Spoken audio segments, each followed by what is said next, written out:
Discuss किया, उसकी जो रिमेनिंग कीज़ थी वो डिस्कस की। उसके अलावा पॉइंटिंग डिवाइसेस डिस्कस की।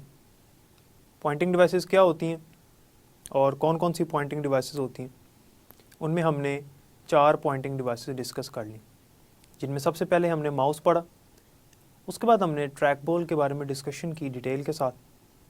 फिर हमने जॉयस्टिक और पॉइंटिंग स्टिक के बारे में डिस्कशन की।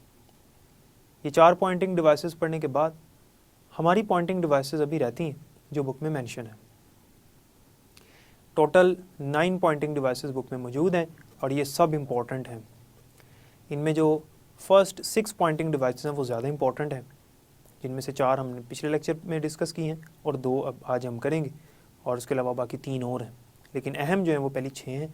बोर्ड में इन पहली 6 में से कई दफ़ा डेफिनेशंस आ चुकी हैं। 1-2 दफ़ा लॉन्ग क्वेश्चन के तौर पर भी पॉइंटिंग डिवाइसेस वाला क्वेश्चन अपीयर हो चुका है। कई दफ़ा वो सिलेक्टिव पॉइंटिंग डिवाइसेस के बारे में कहता है नोट लिखें, और कई दफ़ा सब के ऊपर नोट लिखने को कहता है। तो आपको ये क्वेश्चन याद होना चाहिए। सबसे पहले हमने जो माउस पढ़ा, हमने ट्रैक बॉल पढ़ा, हमने पॉइंटिंग स्टिक पढ़ी और हमने जॉयस्टिक पढ़ा। इनके बारे में आपको पता होना चाहिए। उसके बाद फिर नेक्स्ट आपको समझ आएगी। आज जो हम पॉइंटिंग डिवाइस डिस्कस करने लगे हैं, उनमें पहली जो पॉइंटिंग डिवाइस है वो है touch screen. Dear students, touch screen एक ऐसी डिवाइस है जो कि डिस्प्ले डिवाइस है। ये हमें आउटपुट देती है। हमारे मोबाइल फ़ोन्स में, हमारे लैपटॉप्स में और जो दीगर पोर्टेबल कंप्यूटर्स हैं उनमें टच स्क्रीन इस्तेमाल की जाती है। Touch screen is a display device as well as input device. यानी ये डिस्प्ले डिवाइस तो है, और डिस्प्ले डिवाइस तो आउटपुट डिवाइस होती है, लेकिन इसके साथ साथ ये इनपुट डिवाइस भी है, क्योंकि इसमें हम डाटा एंटर करते हैं अपनी फिंगर से टच करके। टच स्क्रीन हमारी फिंगर की कमांड को एक्सेप्ट करती है, रिसीव करती है। तो ये कौन सा काम हो गया? इनपुट का। और चूंकि ये हमें डिस्प्ले भी दिखा रही है, तो ये कौन सा काम है? आउटपुट का। तो टच स्क्रीन इनपुट भी है और आउटपुट भी है। ये याद रखना है आपने कि touch screen is an IO device. Touch screen IO device है, यानी इनपुट आउटपुट डिवाइस। इसके ज़रिए से डाटा इनपुट भी किया जाता है और इसके ज़रिए से आउटपुट भी रिसीव की जाती है। ये एक डिस्प्ले स्क्रीन भी है और ये टच सेंसिटिव डिस्प्ले स्क्रीन है। Students, touch sensitive display screen ऐसी डिस्प्ले स्क्रीन है जो कि हमारे टच को सेंस करती है। जब हम अपनी फिंगर से इसको टच करेंगे तो ये उसको सेंस करेगी, और जिस लोकेशन पर टच करेंगे उस लोकेशन पर टैप हो जाएगा, और उसी तरह से ये वर्किंग होगी जैसे हम माउस से क्लिक कर रहे हैं। आप इसको यूज़ करते हैं रोज़मर्रा की रूटीन में। अब मोबाइल फ़ोन्स में टच स्क्रीन्स ही अवेलेबल हैं और हम टच स्क्रीन्स का ही इस्तेमाल करते हैं। अब कीपैड वाले जो फिज़िकल कीपैड्स हैं उन मोबाइल्स का दौर नहीं रहा। अब मोस्टली जो मोबाइल फ़ोन्स और पोर्टेबल कंप्यूटर्स हैं उनमें टच स्क्रीन, इवन के लैपटॉप्स भी ऐसे हैं जिनकी हम स्क्रीन अलहदा करके उसको टैबलेट बना लेते हैं और उसकी स्क्रीन भी टच होती है। टच स्क्रीन एक ऐसी डिवाइस है जो कि आज ज़्यादातर डिवाइसेस में जो डिस्प्ले स्क्रीन्स हैं उनमें ज़्यादातर ये इस्तेमाल हो रही है। जो ऑर्डिनरी डिस्प्ले स्क्रीन्स हैं पोर्टेबल कंप्यूटर्स में, उनमें टच स्क्रीन सबसे ज़्यादा इस्तेमाल होने वाली डिस्प्ले स्क्रीन है। टच स्क्रीन बहुत ही slim and smart display screen होती है और ये टच सेंसिटिव होती है। ये ना सिर्फ हमारी फिंगर को बल्कि ये लाइट पेन के ज़रिए से भी हम इसको ऑपरेट कर सकते हैं। लाइट पेन क्या होता है आगे चल के आज के ही लेक्चर में हम डिस्कस करेंगे। टच स्क्रीन के बाद हमारे पास टच पैड आता है जो लैपटॉप्स में मौजूद होता है। आपने देखा होगा कि लैपटॉप्स के जो कीपैड होते हैं, वो जो कीपैड आपको लैपटॉप में नज़र आता है जो कीबोर्ड वाला काम करता है, उसके बिल्कुल नीचे एक रेक्टेंगुलर और फ्लैट सरफेस होती है जिसके ऊपर हम अपनी फिंगर से, जिसको यूज़ करके फिंगर से यूज़ करके हम स्क्रीन पे जो हमारा कर्सर है उसको कंट्रोल कर सकते हैं। टच स्क्रीन अगर ना हो तो हम टच पैड को यूज़ करते हैं, और अगर टच स्क्रीन हो भी लैपटॉप्स में तो टच पैड वहाँ पर उसके बावजूद हमारे लैपटॉप्स में मौजूद होता है, जिसके ज़रिए से हम स्क्रीन के कर्सर को कंट्रोल कर सकते हैं। ये इसी तरह से हम अपनी फिंगर को मूव करेंगे जैसे कि हम माउस को यूज़ करते हैं।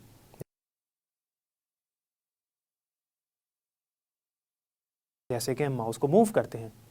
लेकिन फ़र्क ये है कि ये एक उस तरह से माउस की तरह फिजिकल डिवाइस नहीं है, ये सिर्फ एक सरफेस है लैपटॉप की।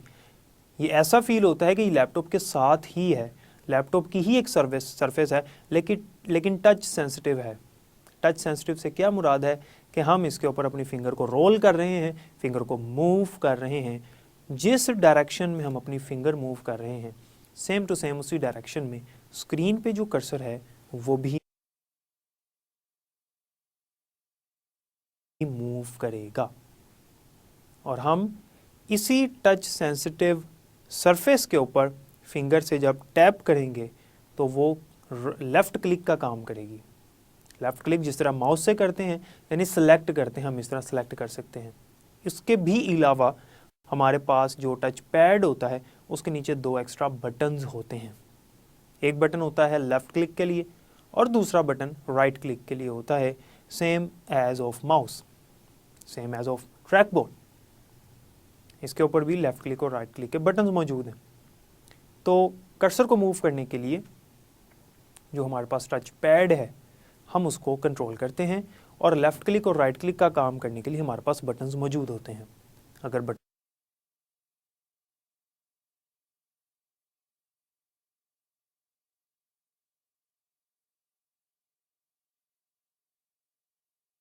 को नहीं भी यूज़ करना तो हम अपनी फिंगर से टैप करके, टच पैड के ऊपर टैप करके स्क्रीन पे जो भी फाइल या कोई आइकन या कोई मेन्यू है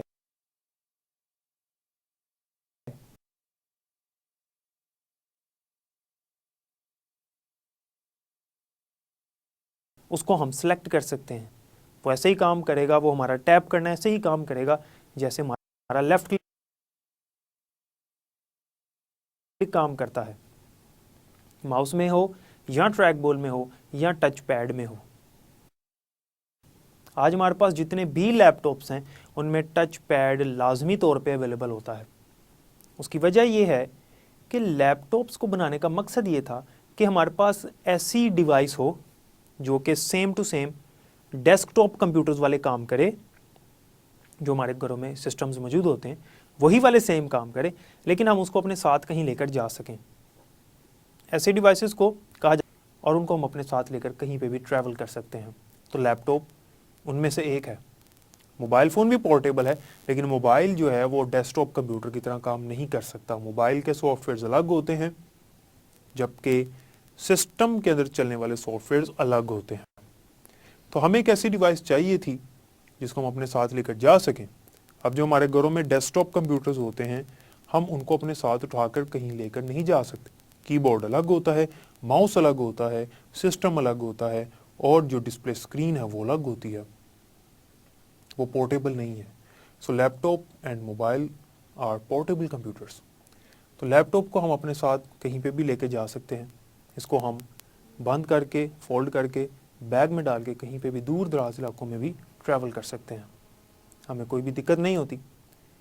जब लैपटॉप को बनाया गया तो ये सोचा गया कि इसके साथ डिस्प्ले स्क्रीन भी होनी चाहिए, क्योंकि इसको हम अपने साथ लेकर जाना चाहते हैं। इसके साथ कीबोर्ड भी होना चाहिए और इसके साथ माउस के फंक्शन परफॉर्म करने के लिए भी कोई डिवाइस होनी चाहिए। इसलिए इसके साथ कीपैड लगाया गया जो कि हर लैपटॉप के साथ आता है, और इसी तरह से इसके साथ टच पैड दिया गया ताकि माउस के बगैर भी हम इसको ऑपरेट कर सकें। अगर हम अपने घर में यूज़ कर रहे हैं तो माउस अटैच कर सकते हैं इसके साथ ऑप्शन है। अगर हम बड़ी स्क्रीन इसके साथ अटैच करना चाहते हैं तो वो भी कर सकते हैं, ऑप्शन इसके अंदर मौजूद है। बड़ा कीबोर्ड फुल साइज़ का अटैच करना चाहें वो भी कर सकते हैं। लेकिन अगर हम अपने साथ कहीं लेकर जा रहे हैं तो इसके अपने अंदर ही कीपैड भी मौजूद है, डिस्प्ले स्क्रीन भी मौजूद है एंड टच पैड भी मौजूद है। इसके अलावा भी बहुत रेयर लैपटॉप्स हैं, लेकिन हैं आज भी, जिनके अंदर पॉइंटिंग स्टिक भी आती है कि अगर टच पैड सही काम नहीं भी कर रहा तो पॉइंटिंग स्टिक के ज़रिए से हम अपने कर्सर को कंट्रोल कर सकें। नेक्स्ट है हमारे पास light pen. Dear students, light pen को हम टच सेंसिटिव सरफेस यानी टच सेंसिटिव स्क्रीन के ऊपर यूज़ करते हैं। ये पेन की तरह दिखने वाली डिवाइस है और ये कई दफ़ा स्टाइलस की तरह दिखने वाली डिवाइस है। लाइट पेन को एक स्टाइलस कहते हैं। स्टाइलस क्या होता है? स्टाइलस एक पेन की तरह दिखने वाली डिवाइस है जो कि कंप्यूटर के साथ कनेक्ट होती है और हम स्क्रीन पे कुछ इसके ज़रिए से ड्रॉ कर सकते हैं हम।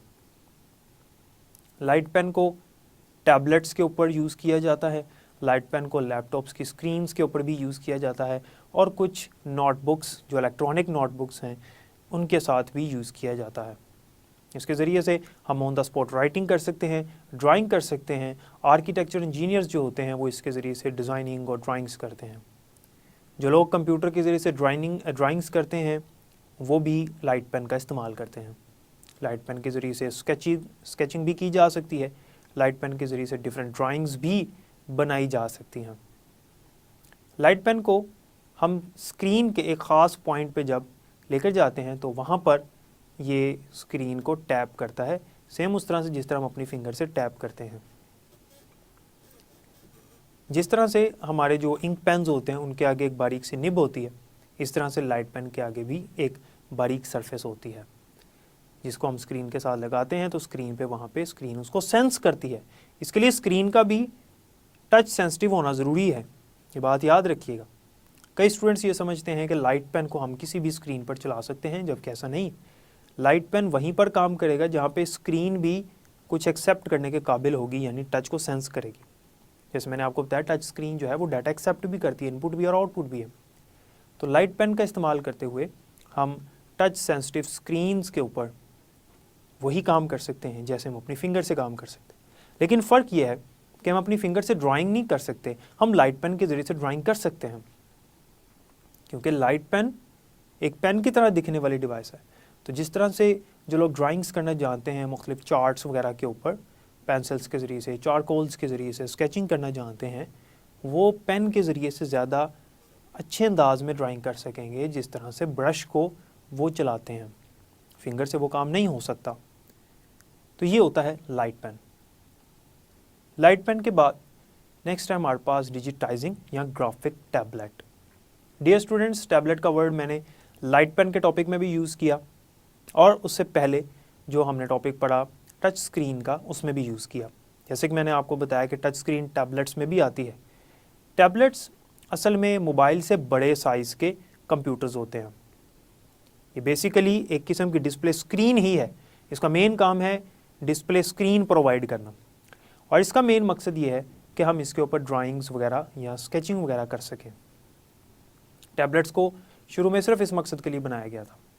जो सिविल इंजीनियर्स होते हैं या जो आर्किटेक्चर इंजीनियर्स होते हैं, जो किसी घर का नक्शा बनाते हैं या किसी बिल्डिंग का नक्शा बनाते हैं या किसी रोड का या किसी सोसाइटी का या किसी टाउन का नक्शा बना रहे हैं, पहले किसी ज़माने में टैबलेट्स के आने से पहले वो अपने साथ चार्ट्स लेकर जाया करते थे और उसके ऊपर वो जो मैप है वो ड्रॉ किया करते थे, या फिर लैपटॉप्स के ज़रिए या कंप्यूटर्स के ज़रिए से ये काम किया करते थे।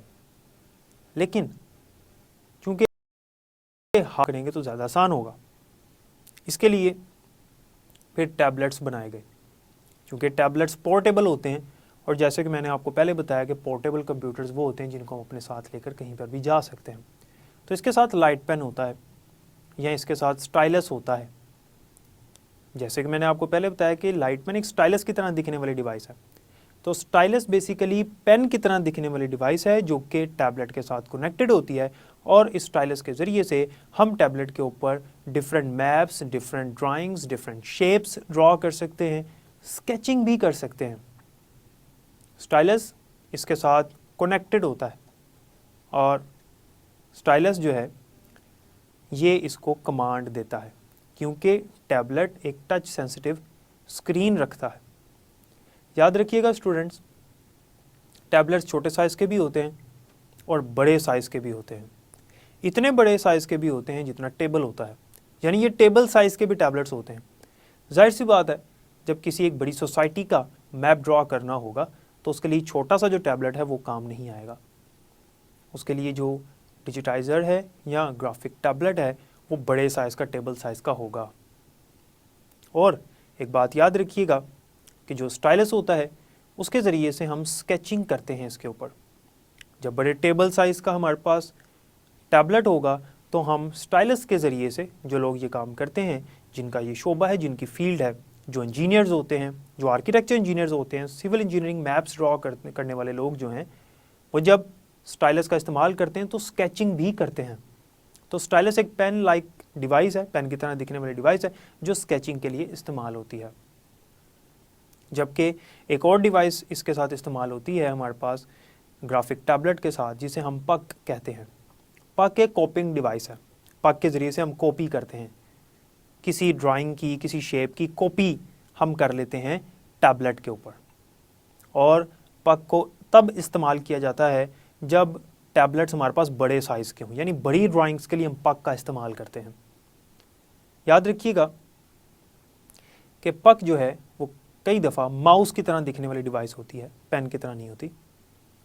हम इसको इस तरह हाथ के नीचे रखते हैं और इसको जहाँ जहाँ पे मूव करते हैं, जहाँ फेरते हैं, जिस तरह से कार्बन कॉपी होती है, जिस तरह से कार्बन पेपर होता है, उसके ऊपर हम कुछ लिखें तो नीचे वाले पेपर पे उसकी कॉपी हो जाती है, कार्बन पेपर या कार्बन कॉपी जिसे कहते हैं।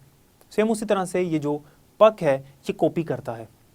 हम जिस शेप के ऊपर, जिस तरह की ड्राइंग के ऊपर, जिस तरह के मैप के ऊपर इसको मूव करेंगे, नीचे हमारे पास टैबलेट होगा बड़े साइज़ का, उसी डायरेक्शन में, उसी लाइन में हमारे पास वो चीज़ कॉपी होकर टैबलेट के ऊपर आ जाएगी।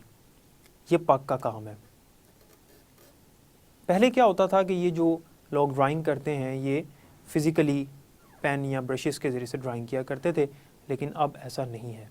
अब हमारे पास टैबलेट्स के अंदर सॉफ्टवेयर चल रहा होता है, वहीं से वो ब्रश टूल सेलेक्ट करते हैं, वहीं से वो कलर चूज़ कर लेते हैं। उन्हें डिफरेंट कलर्स ब्रश को लगाने की ज़रूरत नहीं, सिर्फ उन्होंने सेलेक्ट करना है। टूल्स मौजूद हैं, सिलेक्शन टूल्स के ज़रिए से वो सिलेक्ट करते हैं, और इरेज़ करना हो तो इरेज़र टूल सेलेक्ट करने के बाद उसको ईजीली इरेज़ कर लेते हैं। जबकि अगर वो ये पेपर पे कर रहे होते तो ऐसा पॉसिबल ना होता। तो ईजीली वहाँ से टूल सेलेक्ट करने हैं और उन टूल्स को यूज़ करना है। सिर्फ पेन एक ही होगा, डिफरेंट कलर्स प्रोड्यूस करेगा। ब्रश का साइज़ भी बड़ा हो जाता है, ब्रश का साइज़ कम भी हो जाता है, और ड्राइंग कहीं से इरेज़ भी की जा सकती है, स्केचिंग की जा सकती है, और ट्रेसिंग की जा सकती है, जिसे मैंने अभी कहा कॉपिंग डिवाइस। जो हमने पढ़ा पक, वो कॉपिंग डिवाइस है। एक्चुअली वो ट्रेस करता है ना, जिस तरह से ट्रेसिंग की जाती है, कोई ड्राइंग ट्रेस की जा रही है, तो पक को टेबल साइज़ के टैबलेट के ऊपर मूव करके एक्चुअली ट्रेसिंग कर रहे होते हैं। तो ग्राफिक टैबलेट जो है वो इस मकसद के लिए इस्तेमाल होता है। लास्ट हमारे पास पॉइंटिंग डिवाइस है pen based system.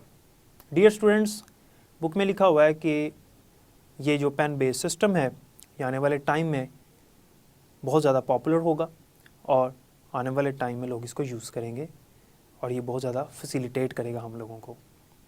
Pen based system क्या है, इसको आसान अल्फाज में मैं आपको समझाऊं तो एक इलेक्ट्रॉनिक वाइट बोर्ड है। एक क्लासरूम का तस्वुर करें कि इलेक्ट्रॉनिक वाइट बोर्ड है, टीचर के पास जो पेन है वो कनेक्टेड है, यानी टीचर के पास भी इलेक्ट्रॉनिक पेन है, वो कनेक्टेड है इलेक्ट्रॉनिक वाइट बोर्ड के साथ। टीचर जैसे इसके ऊपर लिखता जा रहा है, इलेक्ट्रॉनिक वाइट बोर्ड उसको सेंस कर रहा है, और स्टूडेंट्स के पास जो टैबलेट्स हैं, इलेक्ट्रॉनिक नोटबुक्स जिसे कहते हैं, वो हैं, और टीचर जैसे जैसे लिखता जा रहा है स्टूडेंट्स के पास ऑटोमेटिकली नोट्स बनते चले जा रहे हैं। इसमें स्टूडेंट्स की एफर्ट कम हो गई, स्टूडेंट्स को नोट डाउन नहीं करना पड़ा। इसका मेन मकसद ये था कि स्टूडेंट्स मुकम्मल तौर पे कंसंट्रेट कर सकें कि टीचर पढ़ा क्या रहा है, वो अपने कॉन्सेप्ट समझ सकें, बजाय इसके कि वो उसको नोट करें। सेम इसी तरह से जैसे मैथ्स की क्लास में अमूमन होता है कि स्टूडेंट्स या तो क्वेश्चन नोट कर सकते हैं या समझ सकते हैं, क्योंकि टीचर ने साथ साथ समझाना होता है, स्टूडेंट्स को भी साथ साथ नोट करना होता है। उसके बाद अगर स्टूडेंट्स को टाइम दिया जाएगा तो मैथ्स के बहुत सारे क्वेश्चन रह जाएंगे, छूट जाएंगे। इसलिए इस मकसद के लिए स्टूडेंट्स जो हैं वो या तो नोट करते हैं या समझते हैं। बहुत कम स्टूडेंट्स होते हैं जो समझते भी साथ साथ नोट भी करते हैं, और ऐसे स्टूडेंट्स बहुत कम हैं। तो इस प्रॉब्लम के सलूशन के लिए पेन बेस्ड सिस्टम को बनाया गया। क्योंकि ये काफ़ी एक्सपेंसिव है और इसके अंदर बहुत सारे फ्लॉज हैं, इसलिए अभी तक इसका रवाज नहीं हुआ।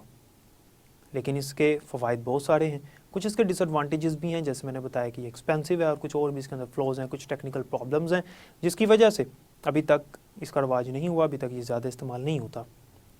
तो इलेक्ट्रॉनिक वाइट बोर्ड होता है, टीचर का जो इलेक्ट्रॉनिक पेन है वो कनेक्टेड होता है उसके साथ, और टीचर जैसे जैसे लिखता जाता है स्टूडेंट्स के पास टैबलेट्स में या स्टूडेंट के पास जो इलेक्ट्रॉनिक नोटबुक्स हैं उनमें खुद ब खुद स्टोर होता चला जाता है, वहाँ पे लिखा आ जाता है, स्टूडेंट उसको अपने पास सेव कर सकते हैं फॉर फ्यूचर यूज़।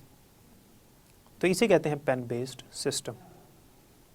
उम्मीद है कि जो पॉइंटिंग डिवाइसेस हमने पढ़ी हैं आपको समझ आ गई होंगी। टोटल 5 पॉइंटिंग डिवाइसेस आज हमने पढ़ी, जिनमें सबसे पहले हमने टच स्क्रीन के बारे में डिस्कशन की, जो कि इनपुट आउटपुट दोनों के तौर पे इस्तेमाल होती है। पॉइंटिंग डिवाइस भी है क्योंकि इसके ज़रिए से हम पॉइंटर वाले काम करते हैं अपनी फिंगर से। उसके बाद हमने टच पैड पढ़ा, फिर हमने लाइट पेन पढ़ा, उसके बाद डिजिटाइजिंग या graphic tablet, and the last one we have discussed pen based system.